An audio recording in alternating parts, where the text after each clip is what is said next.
A person spends 50% of their monthly income on education. From the remaining amount, they spend 12x on groceries and save the rest. The value of X is 900 and total saving rupees 4500. Find the total monthly income. তাহলে 100x আমি total ধরলাম, 100%ই ধরি। এখান থেকে 15% গেছে এডুকেশনে, আর থাকছে পড়ে 85%। এই 85%-এর থেকে ফ্রম দ্য রিমেনিং বলেছে 12x গ্রসারিতে যায়, তাহলে 85% বিয়োগ 12x, এইটা সমান হচ্ছে এই সেভিংসটা, এটা সেভিং হচ্ছে 4500।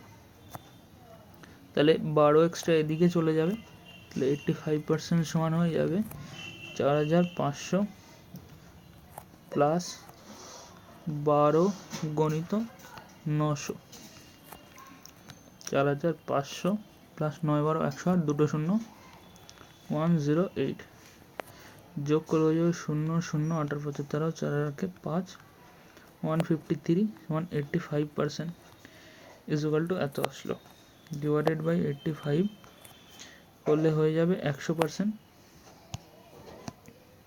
এটা সমান হয়ে যাবে 100%। তাহলে 5 দিয়ে কাট, 5 13 65, 5 17 85, আর এটা হয়ে যাবে 5 3 15 আর 6 30, তাই না? কত দুগুণে 34, 17 1 17, থাকলো পরে 136, তাই না? 136 যাবে হাত 8 দিয়ে, আর থাকলো পরে 0, তাই না? আর এখানে 100 গুণ করতে হবে, তাহলে 18 1 2 3 18,000 100%-এর ভ্যালু, এটাই উত্তর হবে সি।